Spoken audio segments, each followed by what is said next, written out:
1592년 5월 29일을 아십니까? 바로 거북선이 임진왜란 전선에 투입된 전설의 날이죠.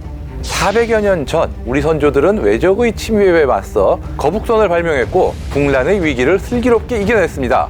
임진왜란의 전세를 뒤집었고 그 이전에도 외구의 침입에서 우리나라를 지켰던 거북선이건만 최근 전장에 또 다른 거북이가 나타났다고 하네요. 우리 아이디어를 어디서 도용했는지 하필이면 침략국인 러시아가 거북선이 아니라 거북전차를 만들어 운용 중이라는 이야기인데요. 대체 어떤 무기인지 알아보기 전에 구독, 좋아요, 알림 설정은 리얼웨폰 제작진의 힘이 됩니다.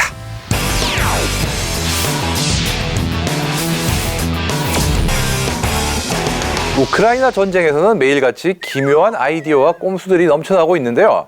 지난 4월 초 최전방인 우크라이나 도네츠크주 부근에서 기괴한 모양의 전차가 등장했습니다.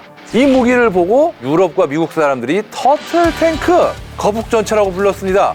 우리가 알고 있는 과거의 거북선이나 러시아가 선보인 오늘날의 거북전차나 사실 기본적인 발상은 같습니다. 적이 덤벼 들어오지 못하게 하려면 덮어야겠죠? 외적의 침입에 맞선 조선시대의 수군은 배 위를 덮어가지고 적이 올라타지 못하게 화살이 배 안으로 들어오지 못하게 했었죠. 현대의 러시아군은 FPV 드론 공격을 막기 위해 전차를 덮어버렸습니다. 어떻게 보면 이 발상 자체는 특별한 건 아닌데요. 2차 세계대전이 끝난 뒤에는 전차의 차체 측면에 대전차화기 공격을 막기 위한 추가 장갑인 사이드 스커트를 추가하는 경우가 흔해졌거든요. 지금 우리나라 흑표나 K1 전차도 사이드 스커트가 다 붙어 있고요.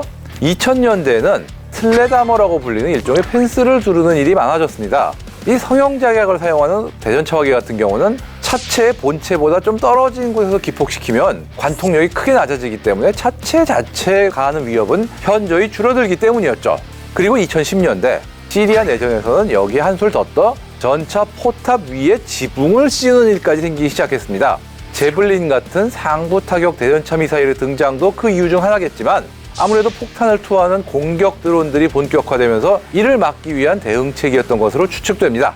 방어력 향상을 위해 러시아는 한 차례 이런 시도를 했던 것 같은데요. 예, 맞습니다. 바로 2022년 러시아가 우크라이나를 침공했을 때 다수의 러시아 전차가 포탑 위에 슬래다머하고 비슷한 그런 형태로 구성된 커버를 지붕처럼 딱 씌우고 작전에 나섰는데요.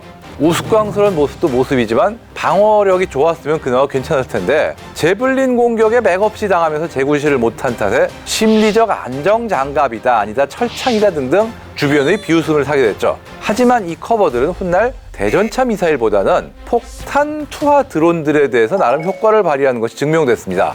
이 지붕형 슬래다머는 위에서 떨어뜨리는 폭탄이 포탑 상부를 직격하거나 열린 해치 안으로 들어가는 것을 막아주는 원리이기 때문에 포탑이 뜯겨나가지 않도록 도움을 줄 수 있었습니다.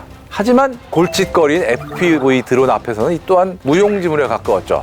FPV 드론은 폭탄 투하 드론과 달리 아주 다양한 각도에서 돌입할 수 있기 때문에 위만 덮어가지고는 어림도 없습니다. 그런가 하면 미국이 지원한 집속탄도 또 다른 골칫거리가 됐는데요. 포병이 쏘는 155mm 집속 포탄은 대전차 자탄을 넓은 범위에 살포하기 때문에 기갑부대의 진격을 저지하는 효과가 있습니다. 실제로 집속탄 공격으로 저지된 러시아군의 기갑 돌격이 적지 않은 것으로 알려져 있습니다. 이런 이유로 러시아는 지난 수개월 사이에 엄청난 양의 전차를 소모했고 누적 피해 대수가 상당해졌죠.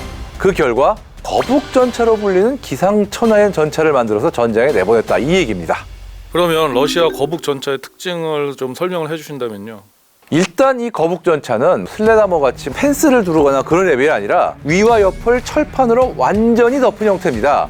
차체의 양옆과 위는 철판으로 딱 덮였는데 사실 앞과 뒤만큼은 뚫려 있어요. 제가 보기엔 이 앞뒤는 어쩔 수 없이 뚫려 있는 것 같은데요. 아무래도 보기도 해야 되고 포를 쏘긴 해야 되니까. 근데 이 앞뒤에도 여러 개의 쇠사슬을 매달아가지고 덮이는 건 최소한 그런 모습입니다. 이렇게 해가지고 FPV 드론이 전차에 직격할 수 있는 가능성은 물론이고 집속탄의 자탄이 전차 자체를 직접 타격할 가능성도 최대한 차단하기 위해서 이렇게 만든 것 같아요.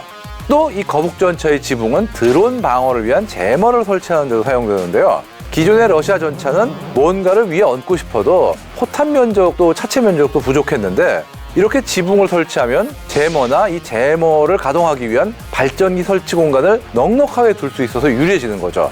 대개 한두 대의 거북전차가 다른 전차나 장갑차와 함께 작전하지만 어떤 때는 4대가 한꺼번에 동원되기도 했는데요. 현재까지는 이 거북 전차들이 나름 성과를 거두고 있는 듯합니다. FPV 드론 공격도 막아내고 직접 공격에 성공하는 사례가 몇 차례 보고되고 있습니다. 다만 문제도 있어요. 이렇게 다 막아버리면 당연히 주변이 잘 안 보이겠죠? 시야가 극단적으로 제한되기 때문에 엉뚱한 방향으로 달리는 사례도 적잖이 목격됐고요.